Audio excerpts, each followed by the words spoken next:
Welcome to Quick and Early Miracles. Today I will be talking about the spiritual path, kind of like at a freestyle level, and I think it's more, why would I do this? I think to allow for peace, Ishana, you know this topic well, and to maybe save you some wear and tear. What's interesting about the path is it's yours. You make it as you walk it. My hair real crazy today. And so I can say anything I want, and you could read a jillion books, and yours still might look different and be different, because it's yours. From my vantage point, what the paths lead to, all the different unique ones, all the little twisted turns up and down that they individually have, lead to is a love of self, which is, from my vantage point, a respect for and love of the moment, which is life, which is the same as a personal relationship with God, which is the same as allowing of your expression without judgment, which is the same as seeing everything as one. It's coming to know the self, and not self like, I like to have coffee in a glass jar. It's like more like the self as an aspect or an expression of all that is. And so that seems to be where the paths go. And what are you walking? Well, you're walking through all of the ideas that aren't that. And for me, real ambitious and driven, I was sprinting towards everything that I thought might be the answer. Is it this box? Hey, look, this one has astrology written on it. I bet this has the answers. Or this one says heal my father wound. I'll hurry up and get that one. And those are things that can allow for you to experience things in different ways. But none of the answers are the answers. You're the answer, this is it, with every step you arrive. The double tank. I love you, girl. Where you at? I don't have anything drawn for you today. I was babysitting a dog yesterday, and I'm gonna draw you that dog. Okay, so this does not look like him at all. In this world, anyhow. It's like this big donkey thing. But anyhow, so you run along the path, and you are looking for relief generally. From what I've found or what I've seen, we're all on that path. Everybody's doing it. It doesn't matter if you think you're doing it or you're not doing it. The whole train of humanity is going that direction. And so whether you're you have your arm out the window and you're pushing against the wind and helping the train go forward, or you're playing Scrabble in the back, it doesn't matter. We're all going that way, and it's coming to know the self. And where was I running with that? Oh, it seems at least for me and the people that I know, and again, all the data I have is going to be fucking skewed because it's mine. But the skewed data I have is that it seems like it takes a few elbows to your human life to be I wonder if there's something else here. And that allows for a more conscious exploration of these non-physical ideas.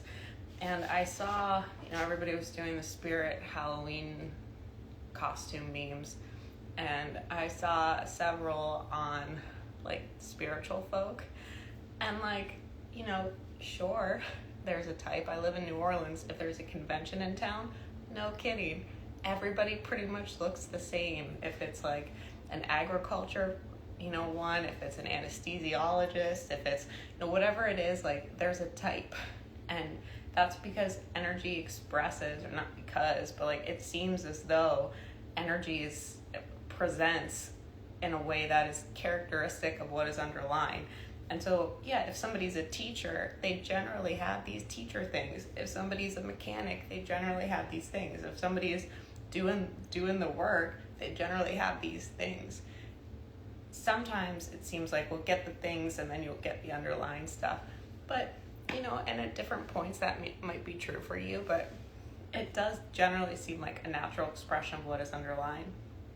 And sure, there are, in any of those fields, there'll be posers, but need not concern yourself with that. If we're looking at you, for me anyhow, I had so much judgment. Oh my God. In 2017, when someone asked if I was into astrology, I was like, oh yeah, all the Libras are the same. And aren't I making courses on it now? There's shit there. But none of it is a means to an end, because again, this is the end. The experience is the end. The presence, the process of being, the experience of being is the end. There's nowhere to go. There's no end state. Even if you got to the end of what is always expanding. And one of the biggest buzzkills was when I thought okay, look, I'm going to figure out all this stuff. I'm going to come up with a theory. I'm going to publish it. Only to discover that the tools that I would use to create an understanding are a part of what's being understood. And so there's also this observer effect, this loop. You get caught in a hall of mirrors. Language, logic, science, they're all discussing themselves. They all underneath all of them is just this cute little question mark. Nobody knows. Nobody knows. They're just allow me this. Let's start with that. And so you cannot even figure it out. You can't. Which is in some ways relieving, and in other ways confusing. If you can't. For me, after coming to that, and also seeing that there's a multidimensionality to this experience. When I first started exploring these things, I think one of my first meditations was of some intergalactic meeting. And I was like, nah, that can't be, brush that off. But, we're presented time and experience and reality in a way that looks like Full House or, Friends, those types of this is life, it's just what you can see, knock knock, this is it, and good morning. And yet it's more like superhero movies. There's stuff there that you wouldn't think. It makes you sound crazy. All of the stuff on the path at first makes you sound crazy. And I think my point today, I was trying to connect with what should I talk about, what's here. I don't know if somebody's out there feeling crazy, but it seems like my job today was to come out and tell you you're not. So going back to the spirit Halloween meme thing, to me, this practice of coming to do the work and practice being, which you don't even have to do, you can do, but you don't have to do, because again, the end state is being, so there's nowhere to get. It doesn't matter what you're doing. It doesn't matter if your work is at a butcher shop or your work is polishing crystals. It doesn't matter.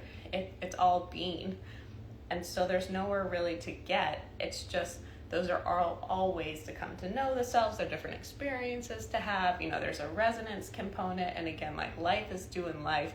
And we're just a function of that. Life is pushing things out through Shaylee.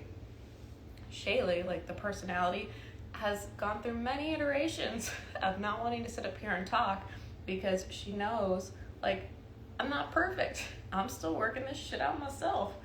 And yet this is how my body and my being express. And I've had to allow that, even though I can't say things perfectly and I can't live them perfectly, that I can allow for perfect acceptance, that, or as close to that, or perfect acceptance of not perfect acceptance, that this is what I'm doing. And so with the Halloween costumes, a lot of this stuff, it does make the quality of your life different. When you're not puppeted by the bullshit in your past, when you're not controlled by ideas that are unreal, if you're not driven by things that aren't personally meaningful, you feel a lot better. There's something to this stuff that really improves the quality of your life. And again, the quality, you don't have to do those things. And yet, if your whole practice is just being present in love, period, that's where all the things go, as far as I can tell. So you can start there if you want and train your body to do that, seemingly. But I don't know. maybe each, like, again, each path is valid and unique, but to me that seems like the end state, because life continues to move. Again, there's nowhere to go. So from, a quality of life standpoint, when you do the work and you are exploring your shadow and you are integrating the self and you are allowing for these influences that can't be seen, like, it feels better, like peace is on the inside for real. It does help to have a set of circumstances that are comfortable physically. It's a lot easier to reach states of peace if you're not worried you're going to pay your rent. Like, there are components, and yet the inner peace is really the one that allows for all else to be. And that is facilitated, it seems like, through the work, unless you have really amazing parents who taught you that at the onset. And I say that because, they're haters are going to hate some, in that it's like, and I say this like with love and allowance of many different experiences, but for me, I'm really intentional about what I put in my body, like the quality of water. I don't need chemicals. I have very few chemicals. Like, my exposure to stuff is very intentional because it does make a difference for me. I don't eat a bunch of different things because I know that they shift my, like, capacity to be, like, mentally acute, my ability to be aware of myself, be feel comfortable or non-anxious, all these things. Like, it matters what I eat, it matters how I move, it matters the air that I breathe, it matters the content that I consume. One of the gyms that I go to plays CNN on one corner, sports on another corner, and like extreme weather in the other. And fuck if that doesn't like upset you.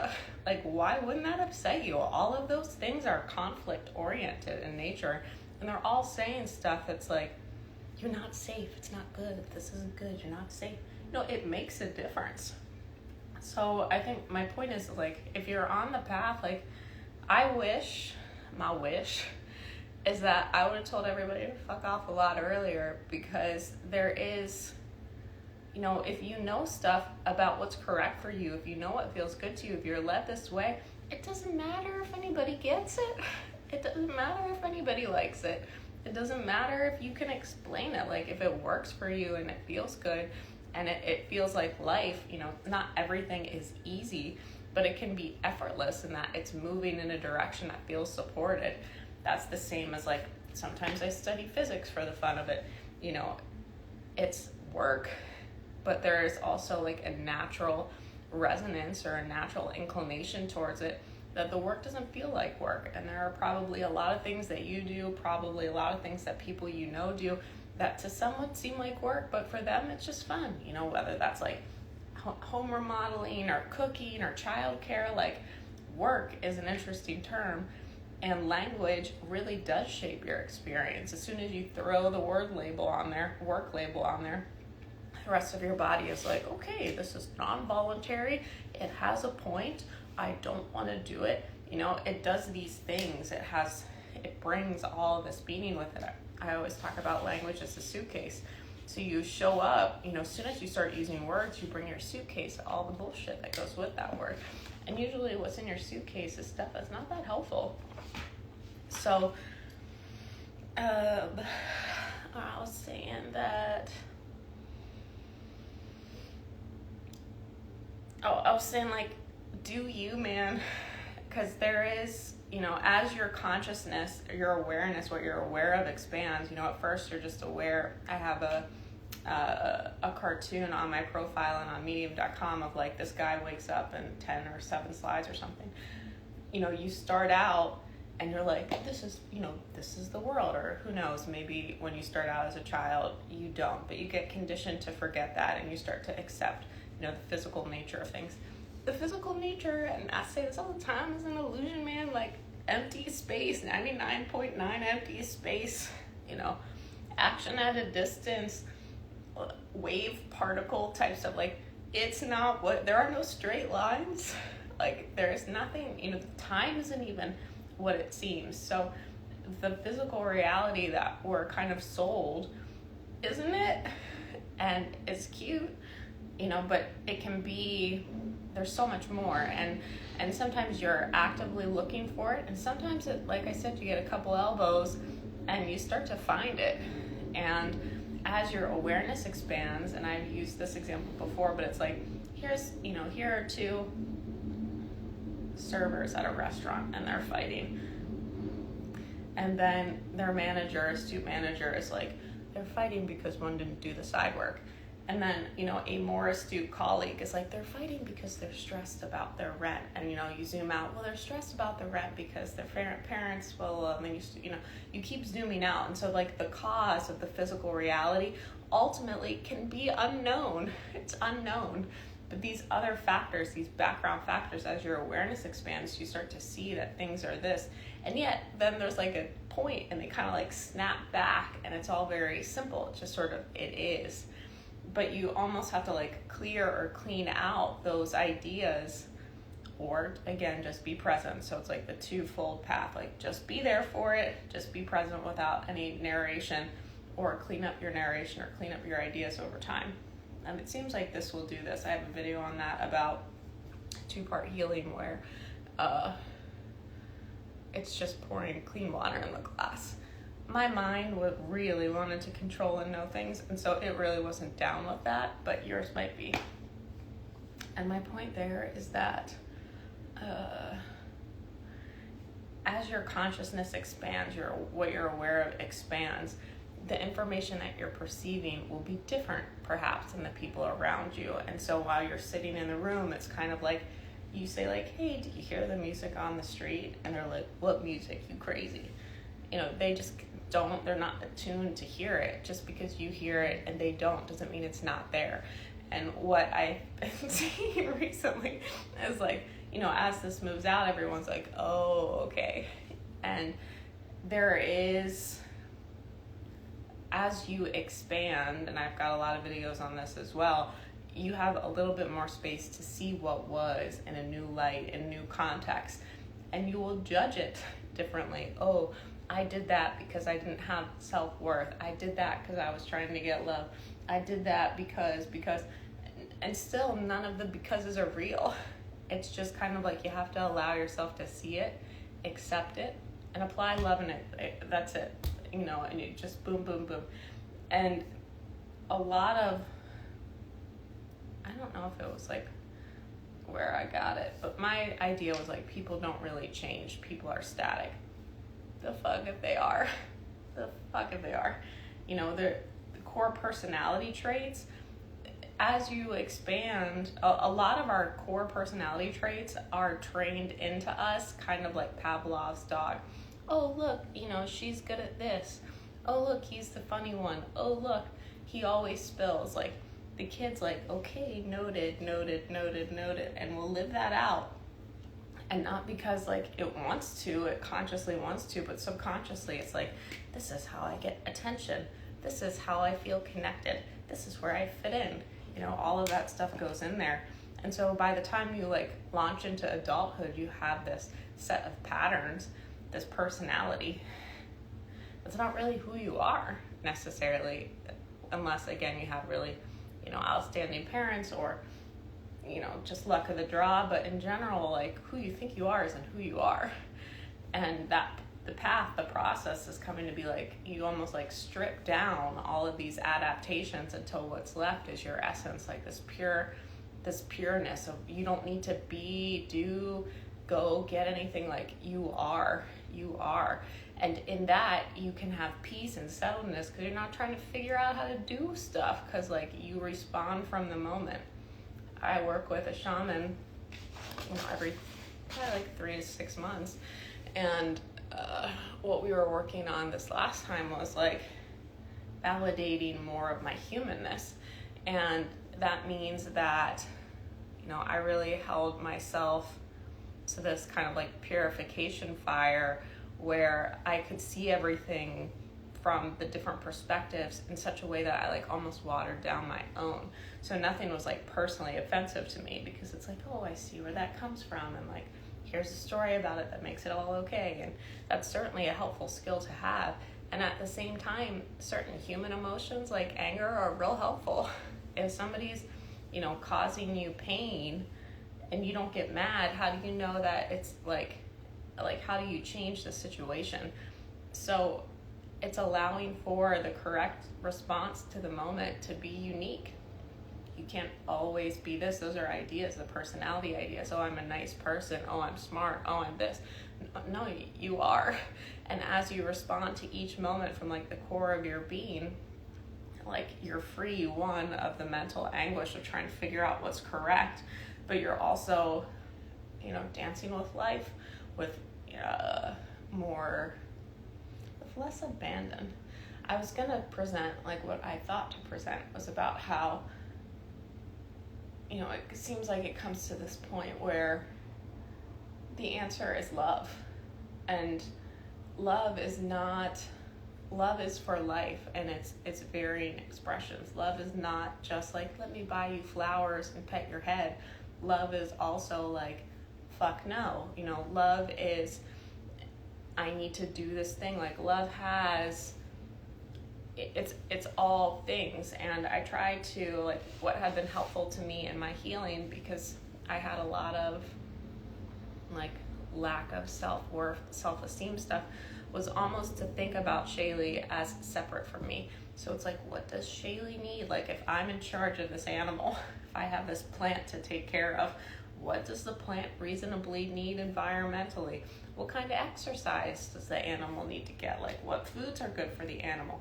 Not what the animal wants to eat. Like what actually, if I look at the closed feedback loop, has a positive effect on this system, on the individual system.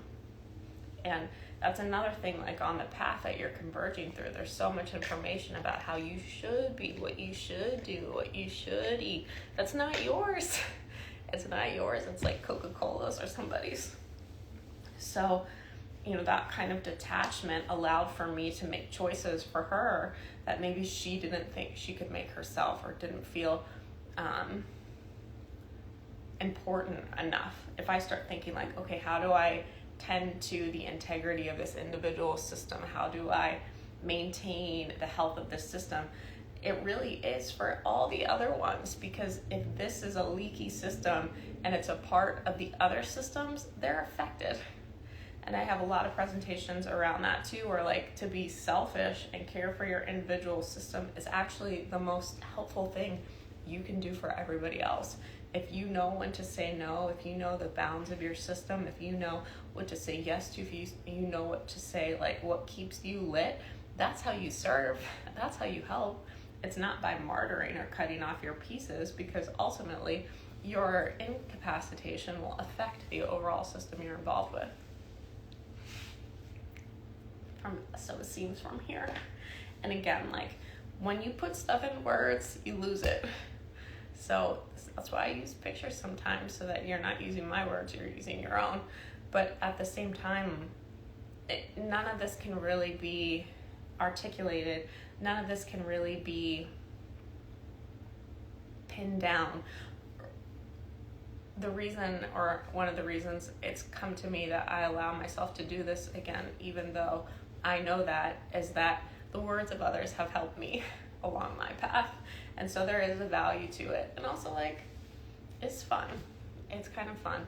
If you're not doing it, if you're not exploring concepts to find a place of safety or relief, which again is like internal, you're not going to go get there. Like, you are it now. It's to connect with it now. There's no place that's going to give it to you. There's no set of circumstances, no person. Like, there's nowhere to go to get what you are.